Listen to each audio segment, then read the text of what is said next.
Hello everyone, welcome to the Pritu's kitchen. আজকে আমি আপনাদের সাথে একটি ইউনিক রেসিপি শেয়ার করব।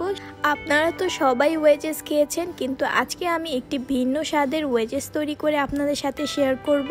ওয়েজেস বানানোর জন্য আমি কয়েকটি আলু কিউব করে কেটে নিয়েছি। এখন আমি আলুগুলো সিদ্ধ করে নেব 3 থেকে 4 মিনিট। আলুগুলো সিদ্ধ হয়ে গেছে। এখন আমি একটি ছাঁকনির সাহায্যে আলুগুলো প্লেটে তুলে নেব। প্লেটে তুলে নেওয়ার পরে আমরা আলুগুলো ঠান্ডা হওয়ার জন্য 5 মিনিট ওয়েট করব। এখন আমি আরেকটা প্লেটের মধ্যে 3 চা চামচ ময়দা, 1 চা চামচ কর্নফ্লাওয়ার, হাফ চা চামচ লবণ, 1 চা চামচ মরিচের গুঁড়া, হাফ চা চামচ গোলমরিচের গুঁড়া, তারপরে সবগুলো জিনিস আমরা একসাথে মিক্সড করে নেব।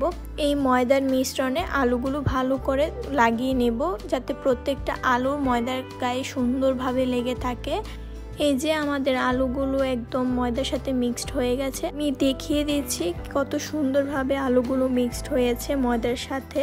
তারপর এখন আমরা সস বানানোর পালা। সসের জন্য আমি এখানে টমেটো সস, সয়া সস এখানে আমি 2 টেবিল চামচ ইউজ করেছি। তারপর আমরা এখানে 1 চা চামচ চিনি, 1 চা চামচ লাল মরিচের গুঁড়া, হাফ চা চামচ গোলমরিচের গুঁড়া। তারপর এগুলো ভালোভাবে আমরা মিক্সড করে নেব। মিক্স করার পর এখানে আমরা কর্নফ্লাওয়ার দিয়ে দেব 1 চা চামচ। এখন আলুগুলো ফ্রাই করার পালা। আমি এখানে ডিপ ফ্রাই করেছি। আপনারা চাইলে আপনাদের পছন্দ মতো করে ফ্রাই করতে পারেন। এখানে আমার আলুগুলো ফ্রাই করা হয়ে গেছে। এখন আমি একটি প্লেটের মধ্যে নামিয়ে রেখে দেব। এখন আমি আরেকটা ফ্রাই প্যানের মধ্যে সামান্য কিছু রসুন কুচি দিয়ে ভালো করে ভেজে নিব। এখন আমি যে সসটা তৈরি করে রেখেছিলাম সেই সসটা ঢেলে দেব এবং সাথে কিছু পানি অ্যাড করে দেব। তারপর আমরা আলুগুলো ফ্রাই করে রেখেছি সেই আলুগুলো আমরা এখানে দিয়ে দেব। তারপর একসাথে ভালো করে মিক্স করে নেব।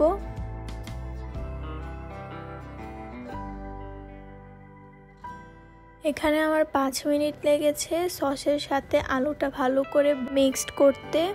আমার ওয়েজেসটা একদম তৈরি। এখন আমি একটা প্লেটের মধ্যে সার্ভ করে নেব। তারপর এখানে আমি সাদা তিল ছড়িয়ে দিচ্ছি ডেকোরেশনের জন্য, যাতে দেখতে ওয়েজেসটা সুন্দর লাগে। আপনারা চাইলে এটা স্কিপ করতে পারবেন। দেখতে কিন্তু ওয়েজেসটা অনেক বেশি সুন্দর হয়েছে। আপনারা চাইলে রেসিপিটা অবশ্যই ট্রাই করতে পারবেন। সন্ধ্যার স্ন্যাক্স হিসেবে এই রেসিপিটি অবশ্যই তৈরি করে খাবেন।